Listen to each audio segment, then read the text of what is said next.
Considered Deputy Prime Minister, Deputy Permanent Secretaries, and also serve as the chairman of the TAI, Kunadisak, acting president of the Thai Automotive Institute, and boards of directors of Thai Automotive Institute, executive, distinguished guests. This is my great honor and pleasure of being here with you to celebrate the 20th anniversaries of the Thailand Automotive Institute, or the TAIs as we casually call them. It is my also great pleasure to share with you about the future of the automotive industry.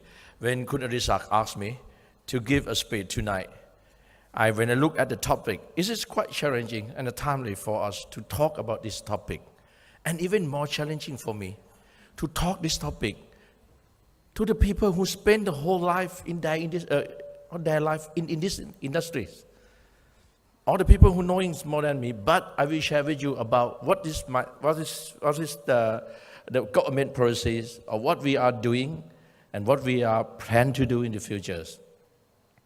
And of course, in that pictures, all of you will play a great role for us. And without you, I don't think it's our master plan for the futures of Thai automotive industry won't be success. They asked me to use a PowerPoint anyway, but hopefully that is not like giving a lectures, but please be patient with me anyway.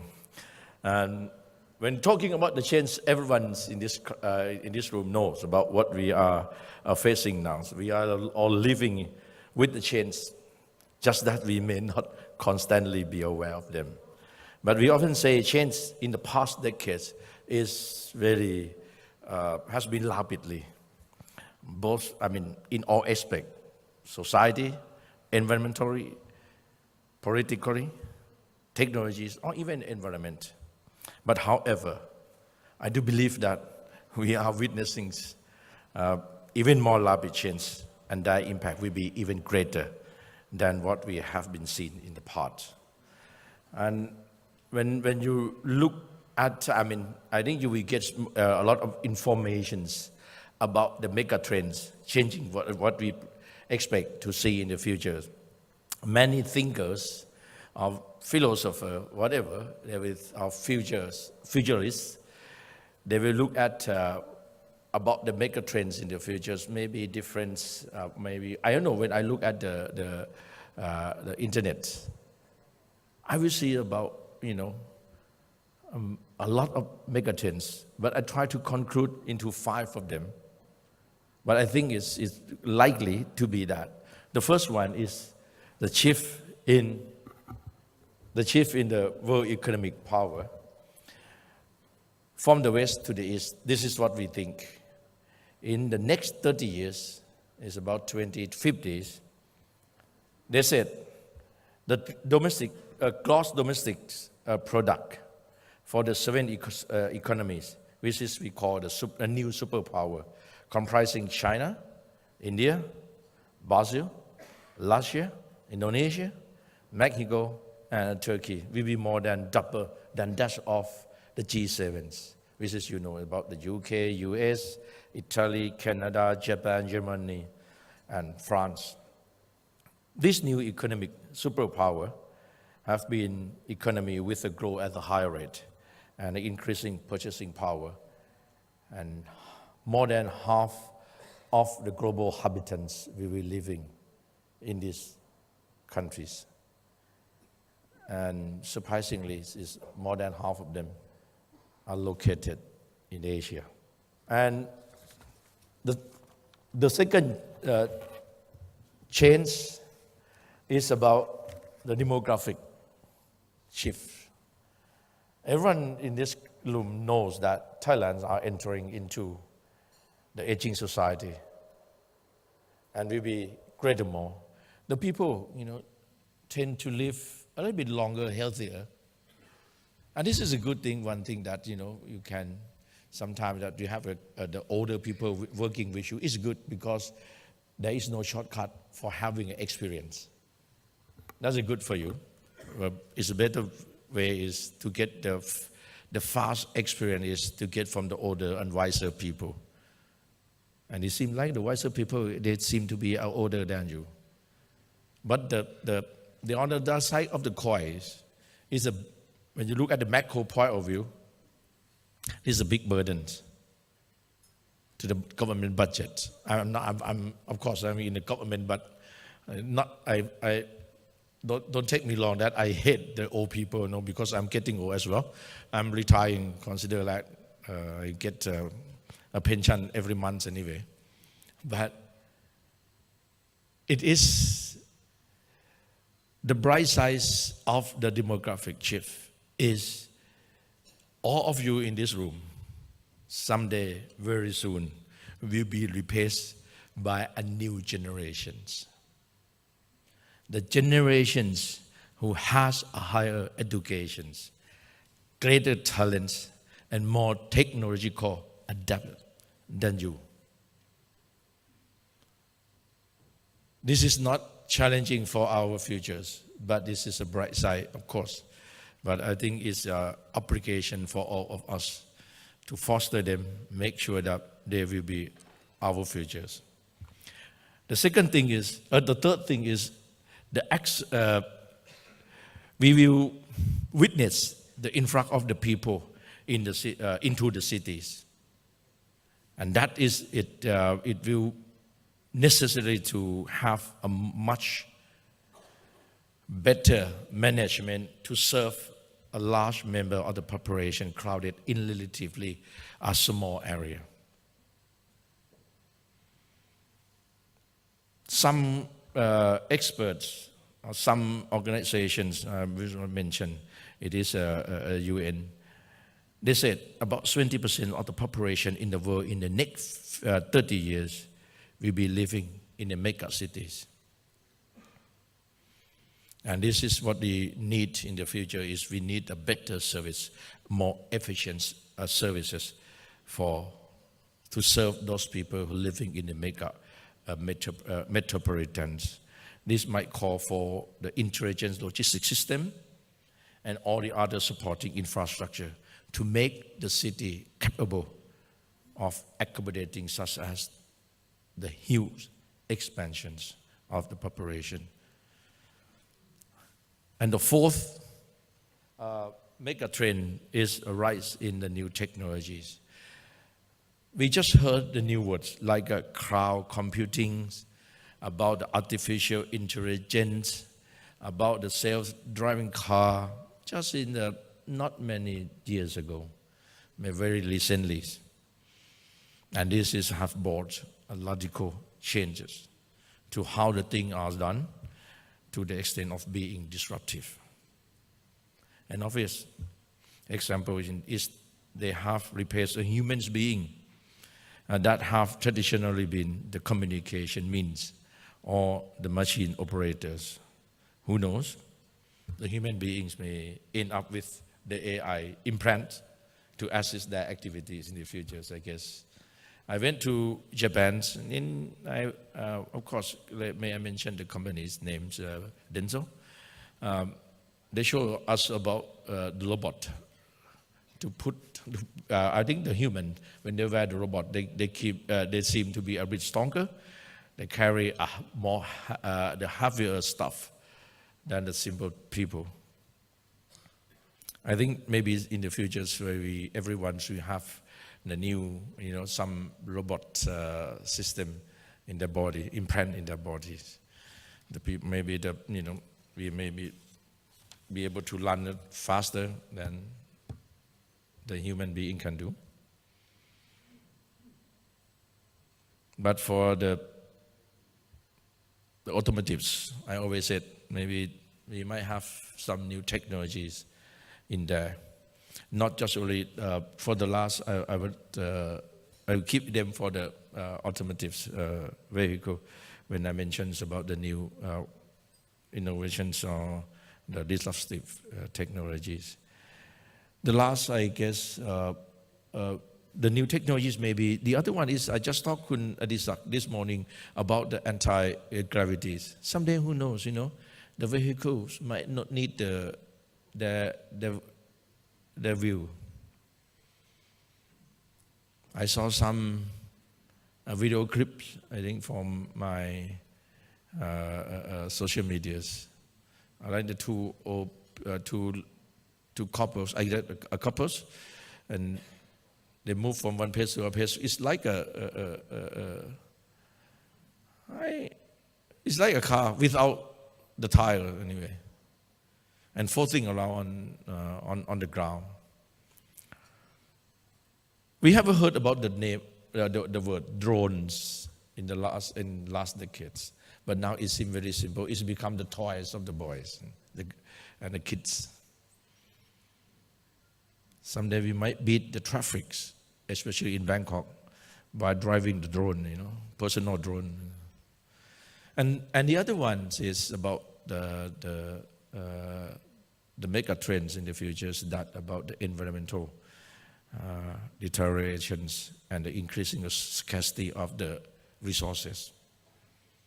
We heard the words about the climate change, and of course, the conflict of having the natural resources from among the different interested group, and this is we have been forced to require to find a better alternatives.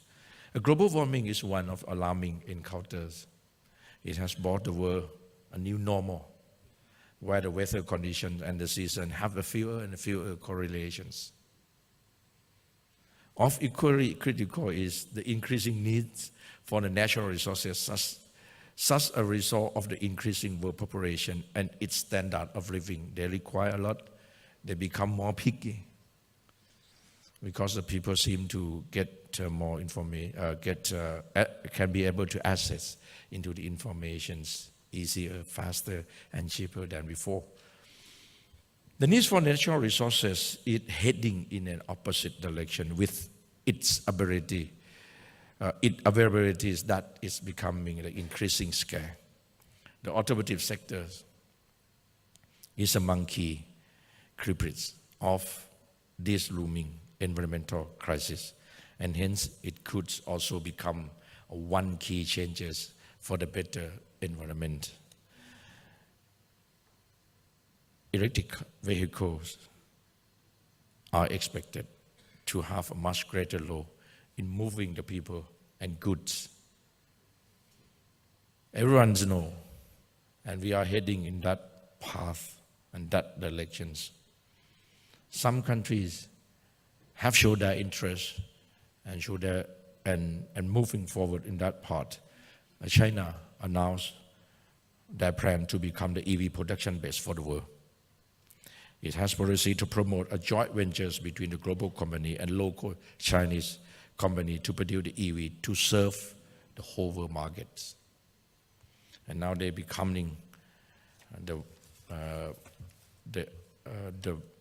largest number of the EV register in the world. Increasing the population density, some countries have made the right sharings because they are trying to beat with the environmental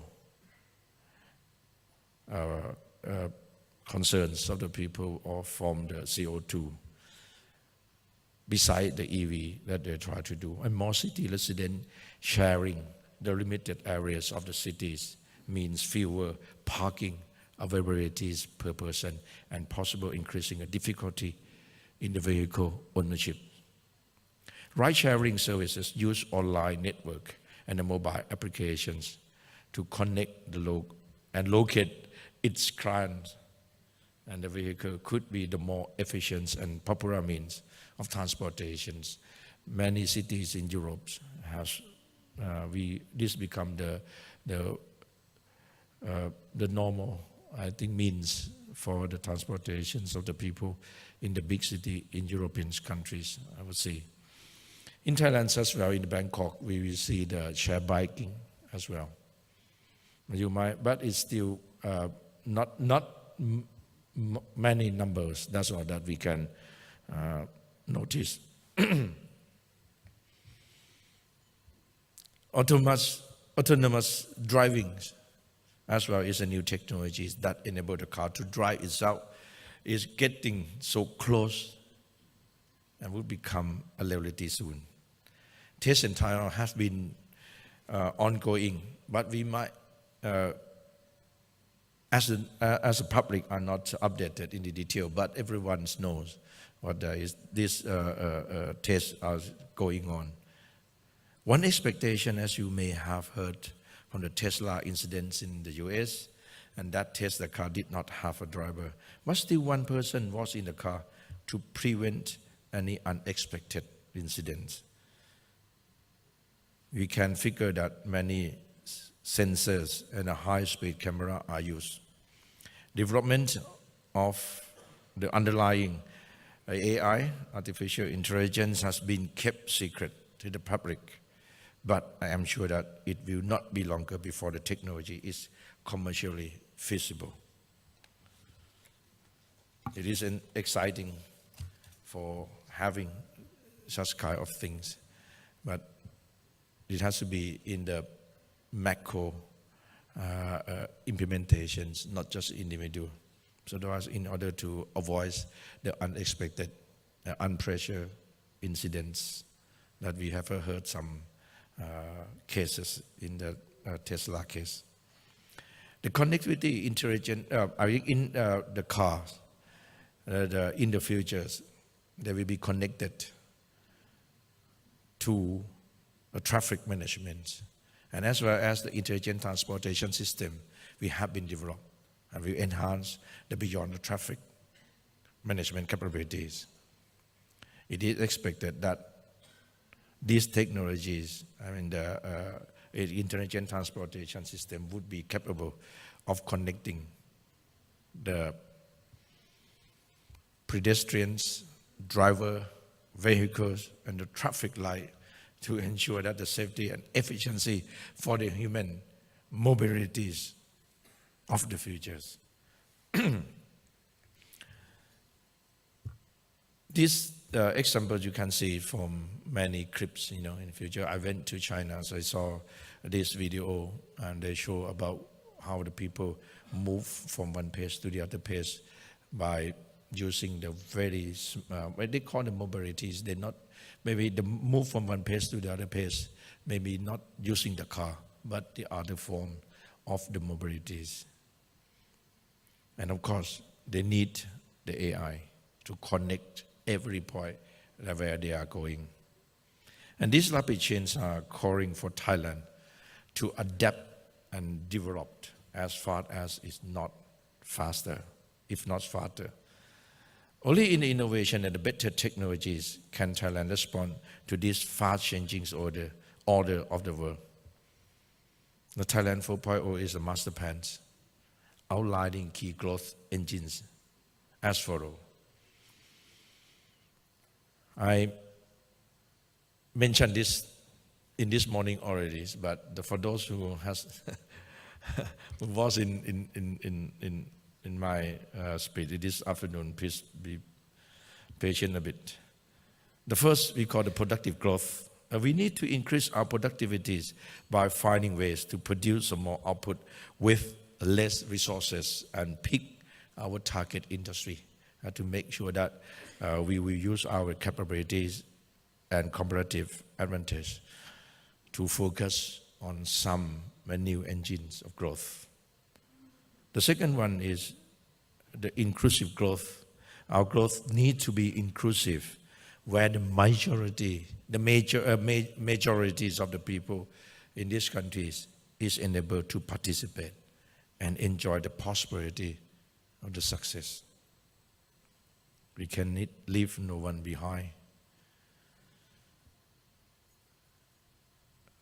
Last but not least is the green growth. The environmentally friendly has become a mandatory globally. Speaking beyond the Thailand export, it should be in our conscience to leave this place greener to the next generations. And now it's become the compulsory for many, not just, we're talking about the LCA in the life cycle assessment. is become the parts of the commercial practice. Thailand needs to move from the traditional value-added industry where we have enjoyed. Thailand needs relatively advantage. We need to grow industry that create the values where we could have a true competitive advantage. In the Thailand 4.0, we classify our comparative advantage on the 5 groups of the technologies and the industry. One is biochemistry. The second one is renewable energies. Third is in engineering and design. Fourth, health and the quality of life. And the last one is innovation. Based on what I have said and underlying in the Thailand 4.0, the Ministry of Industry have translated the objective and what said in the Thailand 4.0 in our industry 4.0. We identify the groups of these 5 groups into more precise in the industry 4.0 plans. 10 S-curve industry are them. And we divided into the 2 groups. The first group is we build them and we select them or classify them based on our existing comparative advantage and our potentials that we have in present. And the other 5 groups that we are identified as a new potentials. I think the next 5 of them will be robotic, aviations, bioeconomies, and as well as the wellness and the digital economies. And this is the one.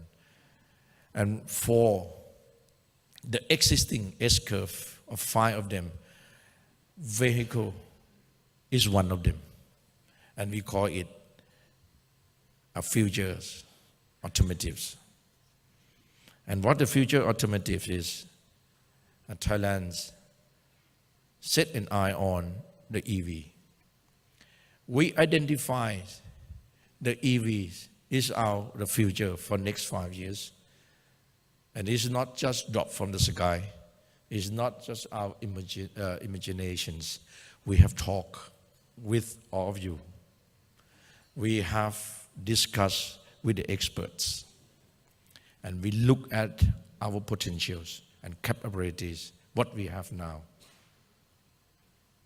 And I do believe that the EV policies, hopefully that we get the cooperative corporations with all of you in this room.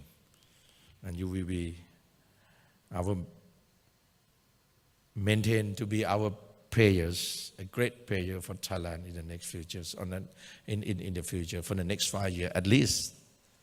So that's why the BOI have set some policies, the Ministry of Industry, Ministry of Energies, as well as the Ministry of Finance also set a series of measures and incentives for those who are interested in investment in the EV in Thailand. But overall, the Thailand 4.0 is we creating our economic growth based on the sufficiency philosophy of our late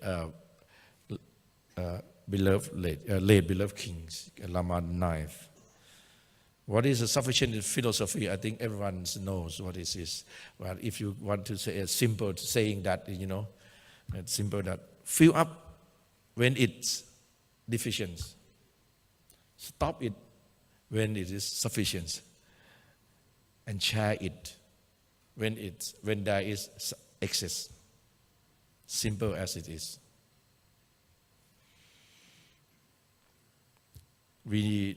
from the Thailand's 4.0 of our Prime Minister, we intend to strike the balance among the four principles in economic prosperity, environmental friendly, living with harmonies, and of course, and wisdom.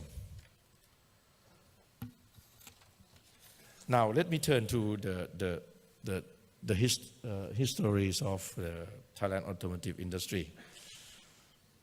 The development, the Thai auto industry has grown from the import substitutions. I didn't see the figure is very low, but anyway, I try to get from my memories.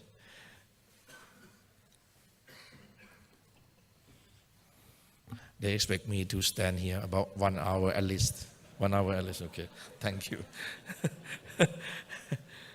Anyway, but of course, very difficult for me, standing between you and your dinner. It's very difficult for me. So, but I will keep my talk very short anyway.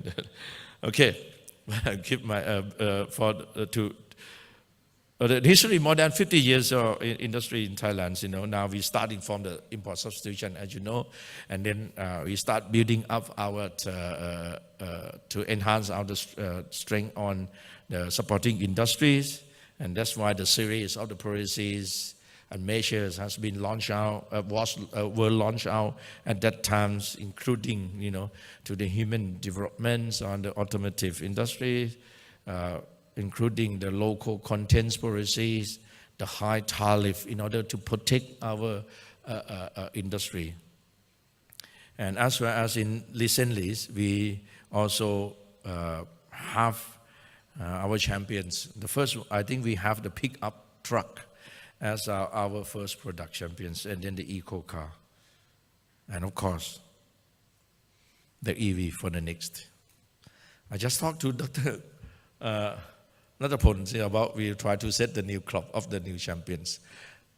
But anyway, based on the EV car, right? The EV, right? Okay. But hopefully that they can, you will join us in that one. We become the manufacturing hub for the automotive sectors for, I think, most of the the car makers, and consider Thailand as their second home already, and we have the most capable local part manufacturing industry. I would say capable and a complete supporting industry. The entire industries, both supporting and the automotive car makers and related industry has a great contribution to the economic growth. The automotive sectors are listed. I think they have been listed in the top of the export list of Thailand for, I think, more than 2 decades. If my memory serves me correctly, I remember that when I look at the export list in the 1993, this is the first year that the Thailand has an official FTA, which is the ASEAN FTA anyway. And at that time, the largest sectors of the Thai export is electronics, and the second one is automotive. And since then until now, 2 sectors, they are, be number 1 or 2, the first and the second on the past decades. And they as a homes of more than 100 employments, and they also the place for incubate our new technologies to many industries. But when you look at the smiling curve, we see that value added has not increased as much as year before because we are very focused on our productions.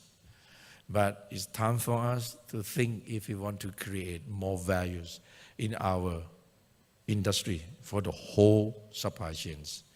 We have to move backward and move forward from the smile curve. The activities to increase the great value is about the R&D, designing, or move towards about having the new technologies for the markets, which is not easy for us. Thailand, we never have the national car policies. We have only the international car policies. We want to be a home of all key players in the world and make sure that they will comfortably living with us in Thailand. And I think yes, it's a time for us to move to the higher values, not just only for one part or one players, but throughout the entire supply chains of the industry. Innovations, R&Ds would need to be among the industry priorities.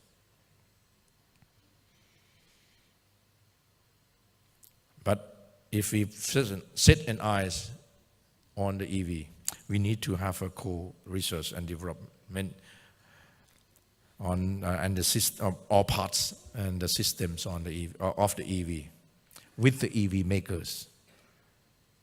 Khun Adisak mentions now the new makers who coming into the EV industry, EV may not be the old face, the old names or the old company that they have since.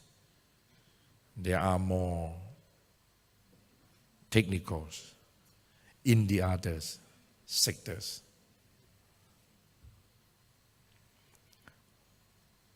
But for the plans of the government to promote the EV as the next product champions, a SIG measure has announced to support automotive sectors, which is parts of the Thailand 4.0, as I mentioned. The investment promotion for the EV to the local productions, we also have to stimulate the domestic demands.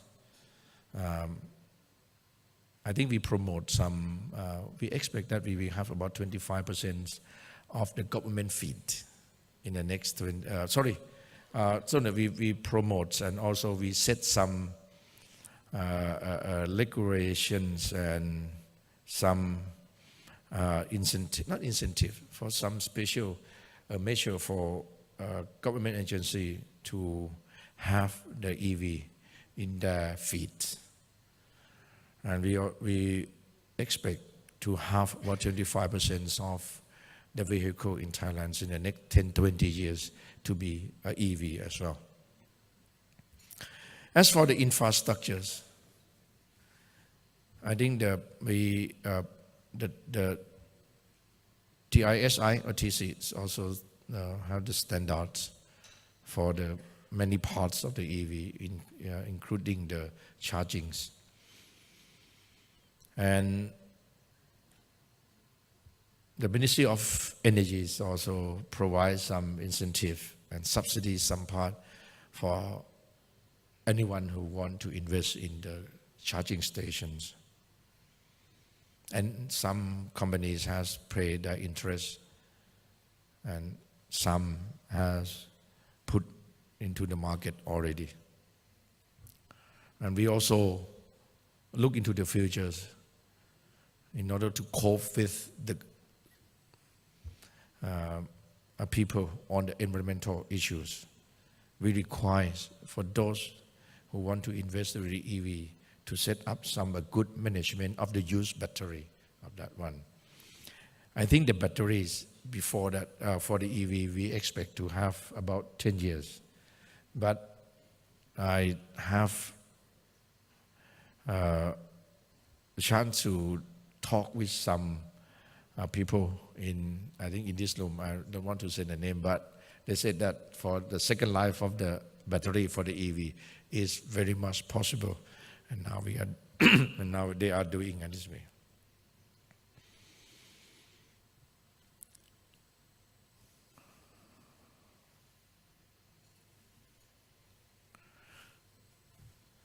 Now it's come to the scaling parts for some supporting industry. This is a fact of life. When the new product, final product is coming out, of course, some parts will be out of date, obsolete, and we whip out from the market. We might have a new ones to coming in and become a key components from the EV. Battery in the future for the EV, the battery manufacturers will play a critical role. Auto parts will become the module-likes. The module-likes are, there will be electronics and electrical components more. A growing opportunities for the software developers, companies like Google's, Microsoft, and IBM's are already taking parts in the auto businesses. They are all new players. They are come from totally different technologies that we used to in our automotive industry. The new businesses are emerging, such as the charging devices, battery sharings. Gas stations are turned into electrical charging station, battery exchange stations. There definitely is a need for the waste management business to handle the used battery as well. This is the new business, the new opportunities that will be seen in the futures when the EV get onto the street.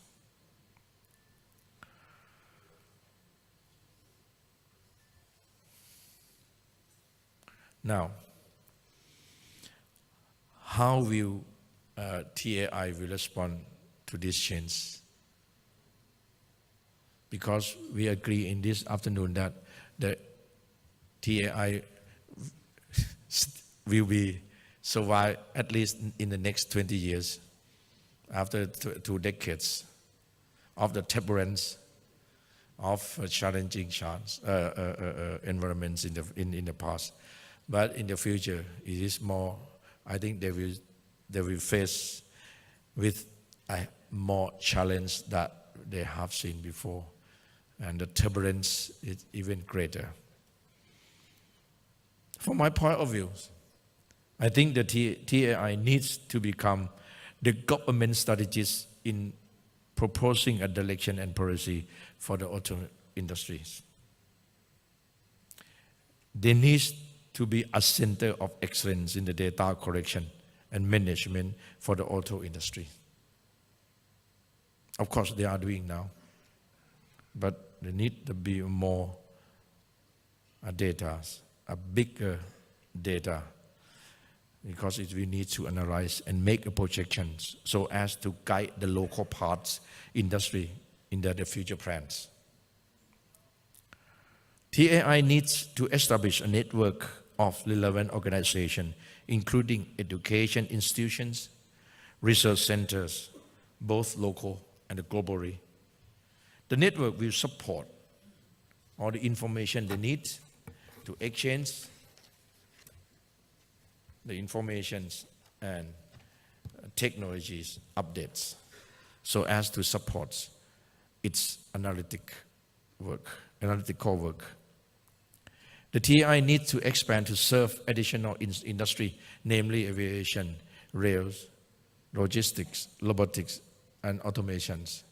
And this one I add because this is a government policy, and we need someone to responsible for that. And so far we couldn't find anyone who capable to taking care of this one. And in the past 2 years, TAI had to show their capabilities and their potentials, and they have done a great job on this one. Actually, they are related. Their technologies in this sector that I just mentioned, they are related to each other anyway, and even closer in the future, in the futures. And the TAI needs to support the human resources development for the auto industry. The institute develop curriculum, provide training courses, concerning on the areas of expertise specifically needed by the industry. A TAI needs to become a testing center for vehicles of the traditional internal combustion engines and the upcoming electrical driven. A TAI will provide a training personnel to serve industry testing needs. I think now they have to work with TISI Thailand, because now we will have the testing course will be complete very soon. Hopefully in the I think February or next year, I think they will start commencing our operations partly. But this is what we, I think now TAI also working with the ITCs. ITC is in, we call it Industrial Transformation Center, which is under the taking care of the Ministry of Industry, especially for Hun Panuwat here, sitting here. From the DIP, the Department of Industrial Promotions, we have our headquarters at the Kuai Nam Thai campus centers. And also we have many big brothers to work with us as well. And many big brothers are going to work with us, hopefully. Right? Kun Suparat. Note his head. Okay, fine. Have you seen Toyota will join us very soon. And of course, the Thai automotive. I think this is what I would like to share with you. But lastly, what I just mentioned that, telling you that what the TAI was found intentionally is from the government, from the Ministry of Industry, to be the coordinating organizations, connecting the private sectors and the governments for the automotive industry. They have to play this role. As we are alive in 2 decades of development and success today, we also are entering into the 3rd decade of that, like I mentioned, turbulence, even more than before. And the years ahead of full challenges of our auto industry. I urge every organization taking part in the industry to get involved cooperatively and constructively, having TAI as a central coordinating body. And Thailand has success in becoming the ASEAN regional manufacturing hub for the automotive industry. It is our mission to maintain Thailand as a manufacturing hubs for the vehicle of the futures. The Thai automotive industry is become a globally competitive and continue to be a key driver for the Thai economy towards sustainability and possibility. And this mission won't be accomplished without your kind and closely cooperations. Thank you, ladies and gentlemen. Thank you. Well, thank you very much for the keynote speech by Dr. Somchai Hańhiran, the Deputy Minister of Industry. And all of us will be counting down together. And as we always said all the time, that